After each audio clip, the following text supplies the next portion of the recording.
Welcome to Business Fusion at the Business Centre. For those of you that have not met us before, this is the Business Centre. We've been around for 37 years. I'm Steve Waite, the CEO of the Business Centre. We're here to help people around business advisory, meetups, workshops, training, connections, and these events are a regular event that we're happy to bring on behalf of the New South Wales Government's Business Connect program. The idea of Business Fusion is big ideas for small business, and some of the topics we've covered so far are circular economy, United Nations sustainability goals, authenticity in business, AI, business ethics, and alternative ways of leading and managing your business. We invite speakers to share their views, and we're able to then capture those views and capture those conversations that we share with you through the Business Fusion events. Now, our event tonight is entitled Making Circular, Bridging the Gap Between Manufacturing Processes and the Circular Economy. This is the main theme for us at the Business Centre of a soon-to-be-announced New South Wales Government Accelerating Regional Innovation Fund, which will allow us to work much more focused around circular economy, manufacturing, waste, recycling, and the opportunities in a net zero and decarbonised economy that we're all moving towards quite rapidly. So I'm looking forward to hearing from our expert panel. Just a reminder, as we all know, we're filming tonight. For those that can't join us in person, welcome if you're now watching this event now, which is one of our Business Fusion events. Let's get into it.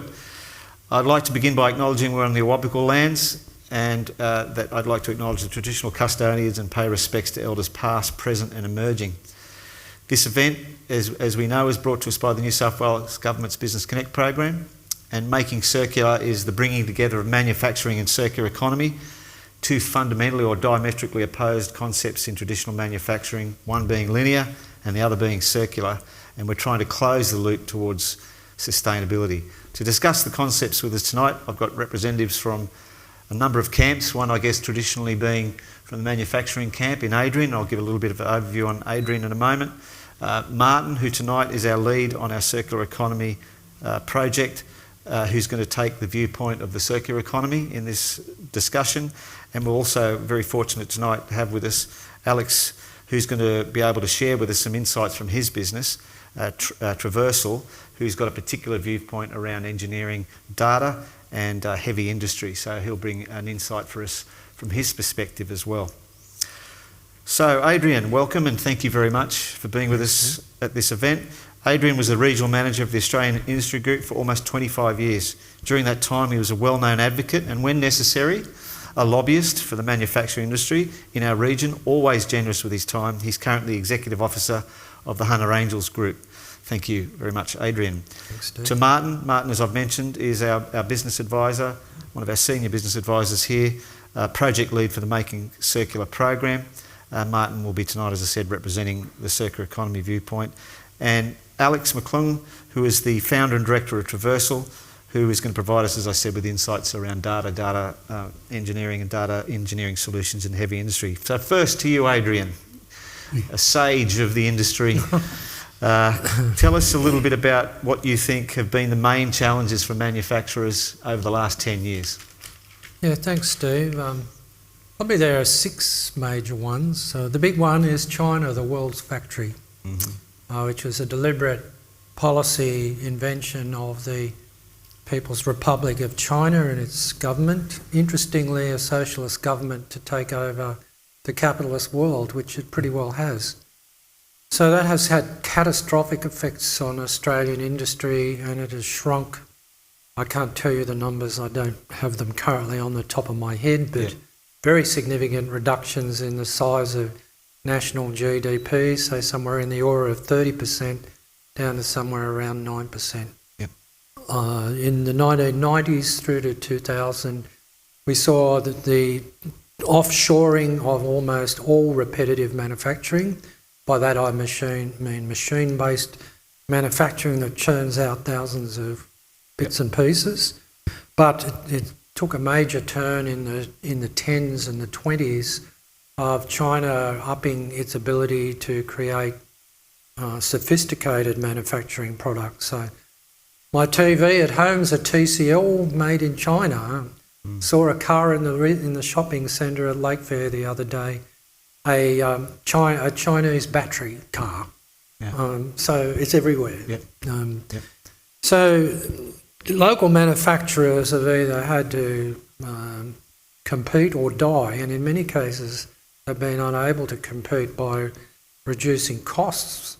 You cannot reduce labour costs, you cannot reduce government-imposed costs around compliance and regulation, like labour costs of workers' compensation, long service leave. All of these things are not payable by competitor countries. So when people mention the level playing field, it's a lie. The playing field is well and truly tilted to countries that don't have the same cost structures that Australian manufacturers and businesses have.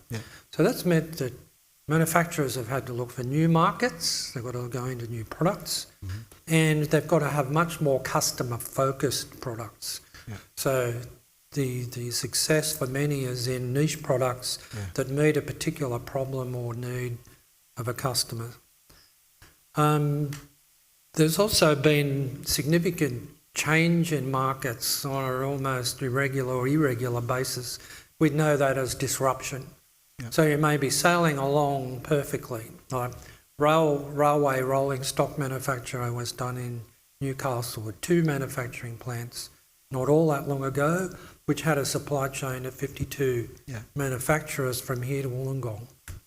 Ended by government decree of the Berejiklian government, took the stance that there would be no local manufacturing because it was not competitive on a cost basis.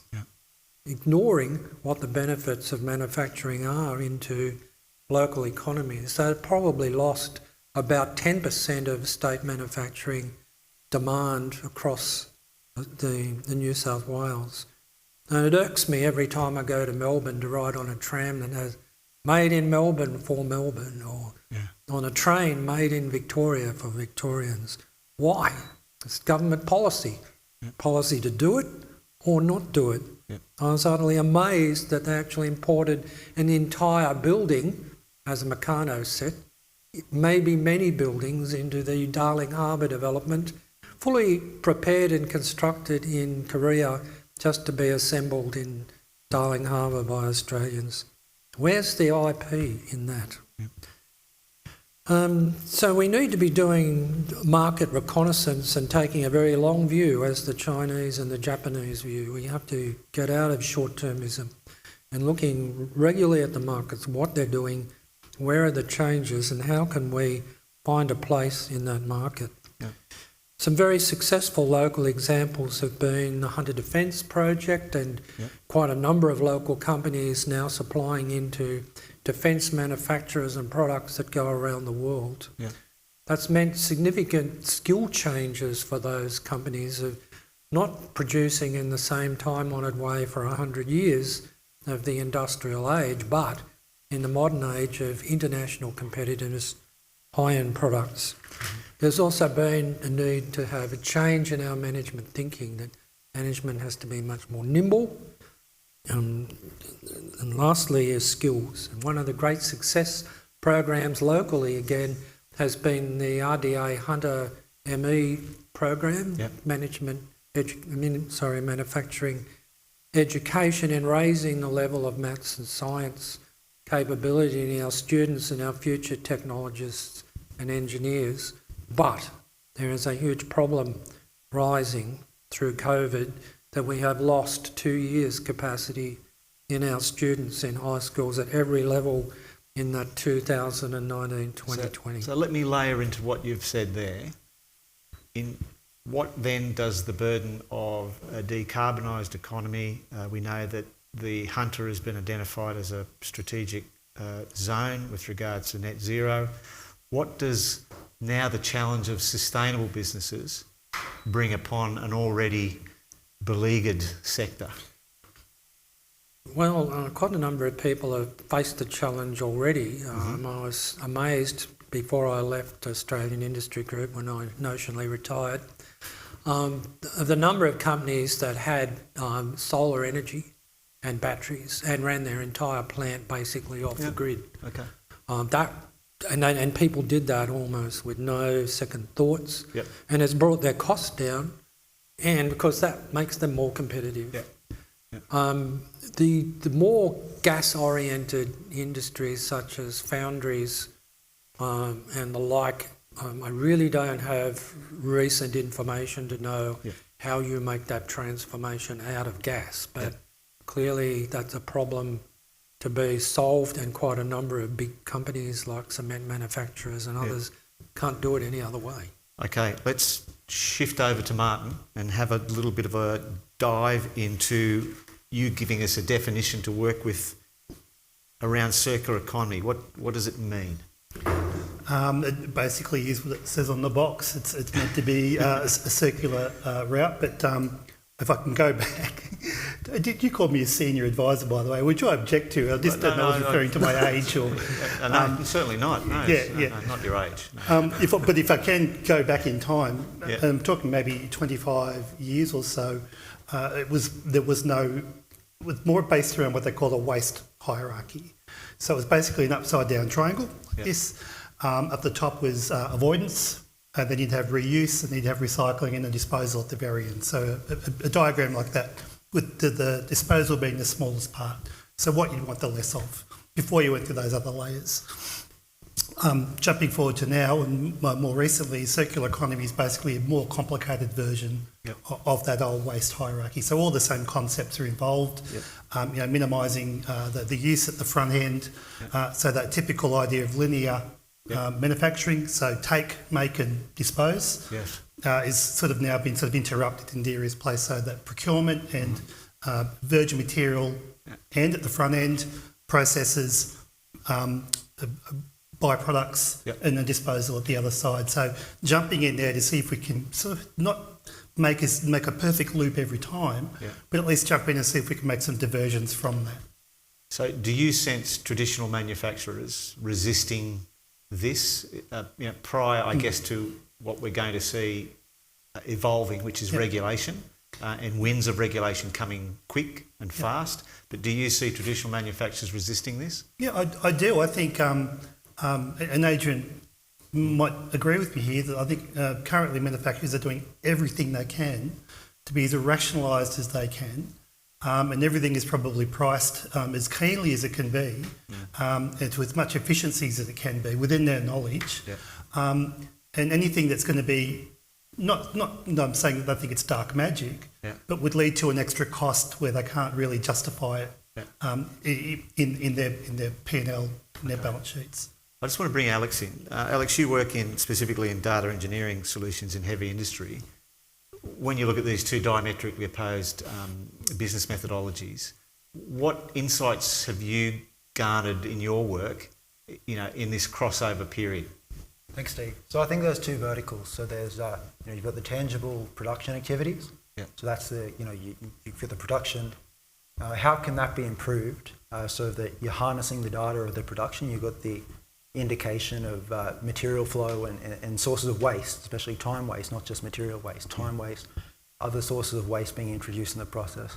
Then the other one is, on the other side of the smiley curve, you've got the end product. So how can the end product be improved with data? So you're maximising the utility or the value that product offers over its life cycle.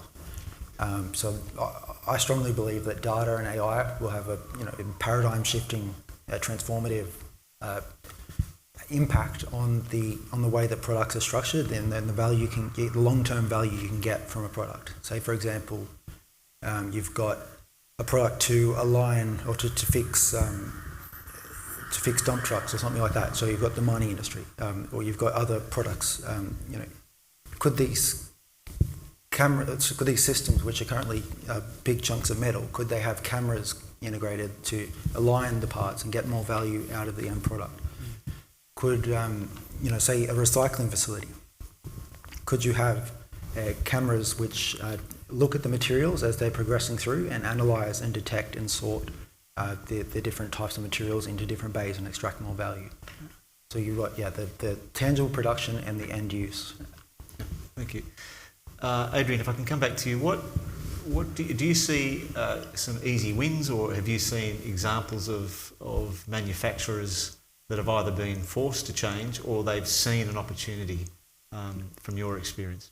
Yeah, manufacturers are pretty smart people because really their business depends on them solving other people's problems. So recycling and the circular economy is a problem of theirs to solve. Yeah. But they need some guidance and assistance. One company came to me once and said, look, we've identified an issue that, lathes and machines that turn down steel and shape them, and they're cooled by a white oil. Yeah. And the white oil is 80% water, as it turns out. And the cost of disposing of this is significant. He said that if we could get a business to set up a kind of desiccator or a distilling arrangement to distill the water off the oil, that reduces the volume and the weight of oil we have to dispose, which brings our costs down.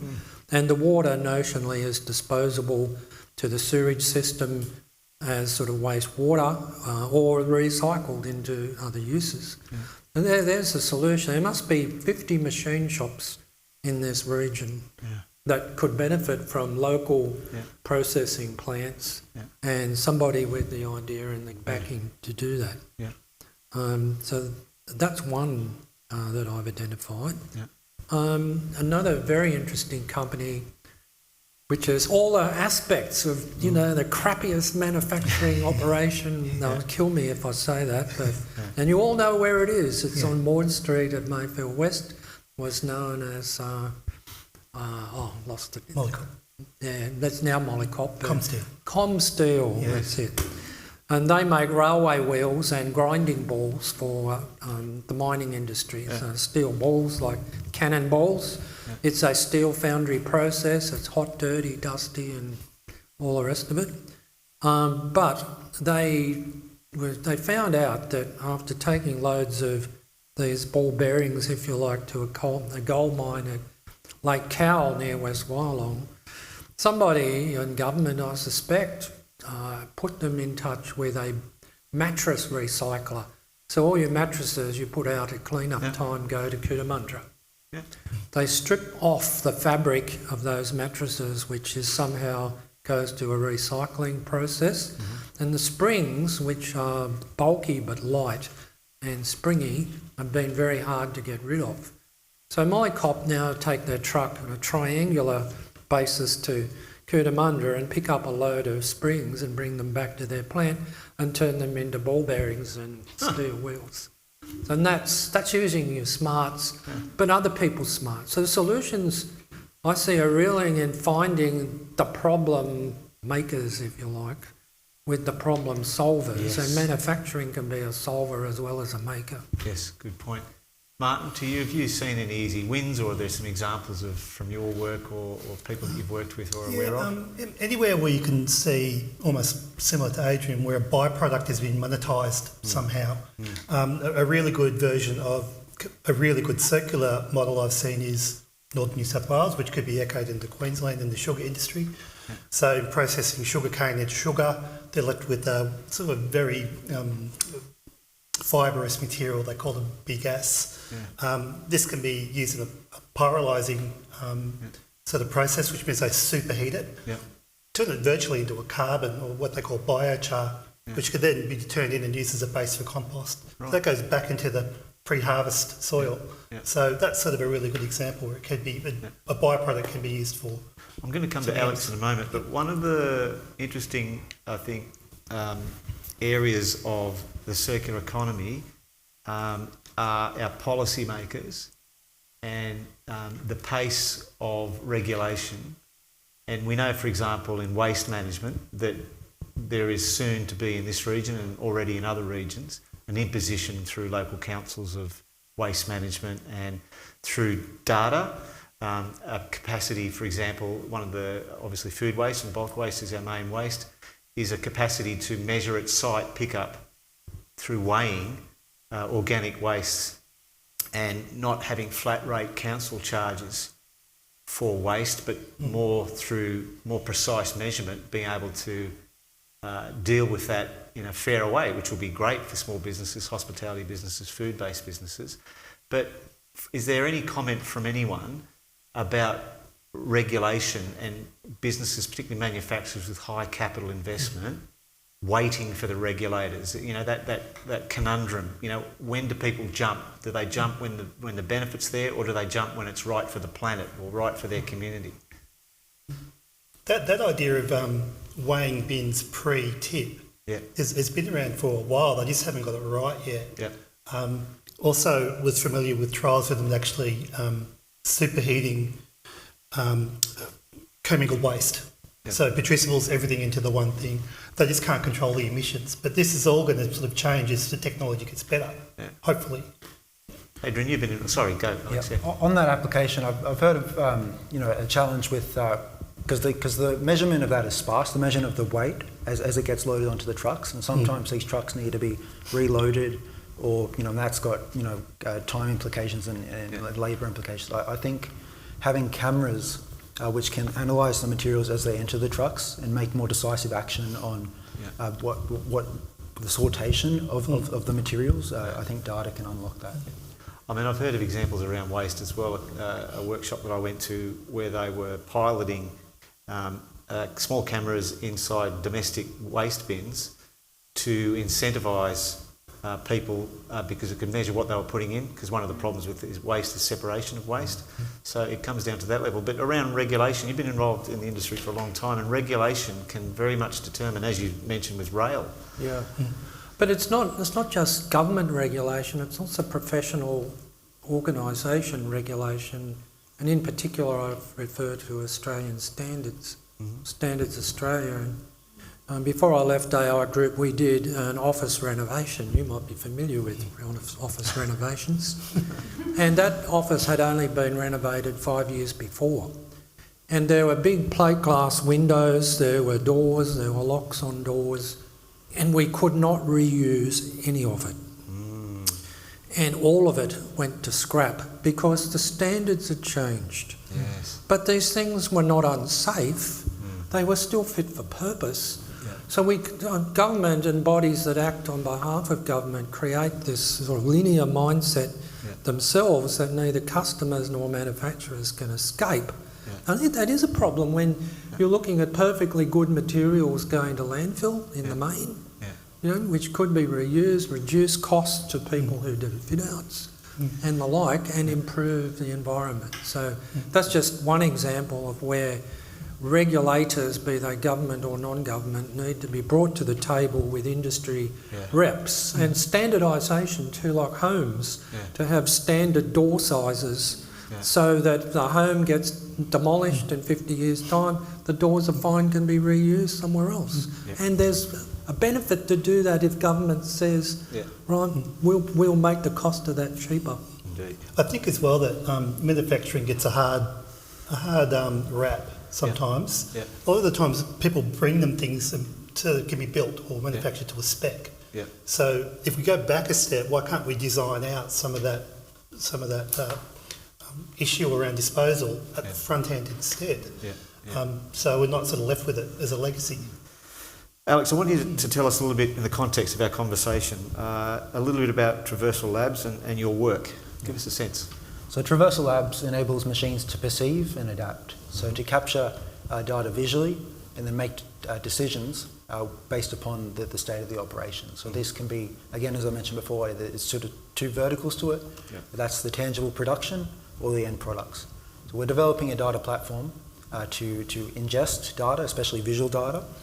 Then you can get insights from that, such as human joint angles, just from regular cameras. You can get the separation of materials and objects.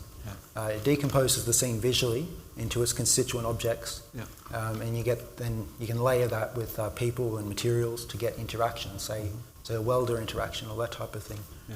So it's about unlocking capability and unlocking capacity with data. The capacity is there, the capacity is embedded in the operation, but heavy industry is driving blind without leveraging this data. This data is latent. Does it provide economies of scale? Does it provide efficiencies from some examples you could perhaps share with us? Yeah, so efficiencies. There's an application we're bringing in at the moment with a large-scale fabrication. They've got day in, day out welding of ships. And They basically they want to get an indication of the value add and non-value add time, Right. a breakdown of Wow. arc-on events and that sort of thing. Yeah. And this is all occurring in the plant, but there's no hard data on how this can be optimized. Another application is more around safety. Say there's one I'll bring in at the moment with food production. Mm-hmm. And as I mentioned before, the skeleton can give you an indication of proximity. So using this proximity data to then improve the safety with knives. Wow. With knives, amazing.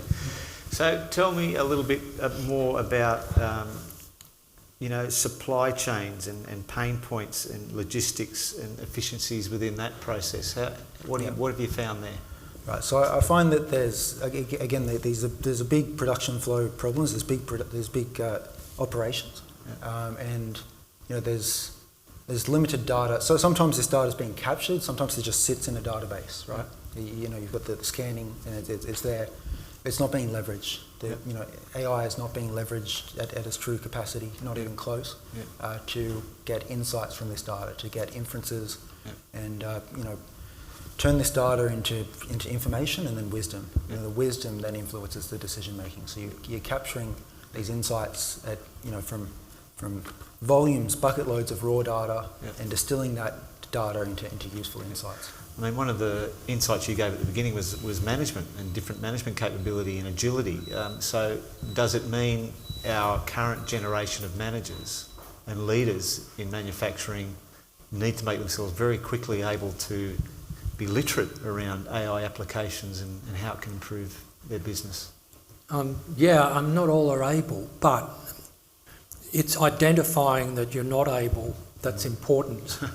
Whether you're able to develop that capability in-house or you hire people in like Alex to do it. But I have a really funny story of even from school kids. There's a company at Cardiff called Academy Sheet Metal, and the owner of that company was astounded by what these kids knew coming in on work experience, and they had a machine there that the workers couldn't use, and the kid said, "What's that?" He said, "What program does it work on?" "Oh, this and that." "Oh, I know how to do that." "Do you? Can you show us?" And he did. And it could be she did too. So he now asked them, the apprentice applicants, whether they play games, gamers. Most manufacturers don't want gamers. "I want them," he says, "because these people are solving problems in their heads. They work in Alex's world already. They're the people we want in that business." So it's knowing what you don't know and what you need to know and where do you find it is the secret. I was saying to Alex, we took a study tour to Germany in 2013 and we found out about the Internet of Things, which took me, an older person, another 2 to 3 years to figure out what the hell that was, which is where Alex is, artificial intelligence, machine learning, machines talking to machines. The Germans were into that 2 years before we got there. Australians had never heard of it. So you've got to be monitoring what's going on in the wider world, read very widely, pick up what they're doing. How can we do that with our resources or get others? Alex, did you have a thought? And on that, I think it's, engineering professionals or so manufacturers don't need to be AI domain experts. They need to know that they've got actually it would be helpful, I think, if there was education on the underlying models. But they need to know they've got a problem, and then they indicate what the problem is, and then the data specialist can then look at this and identify the key value proposition and the architecture to build this. And to build these sort of scalable architectures, like Adrian was saying, you've got the IoT type model. Effectively what that is it's capturing the structure and events of the world. Or in the context of manufacturing, you're capturing the structure and events of an operation. That's bringing in and aggregating these different sources of data, centralizing it, contextualizing it, which means to clearly label where this came from, and then the purpose of this data, and linking it together. And once you've got that data model, you can then extract, distill that data into wisdom, into insights.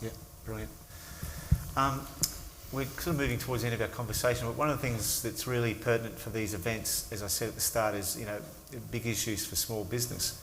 How do, and by small businesses I mean, you know, it could be just a small shop, manufacturing shop or design shop, whatever it might be, but how do they stay apace of this? How do they get involved in that? And an example in this region, of course, is the soon to be announced, you know, deliverer of the offshore wind capability in the region.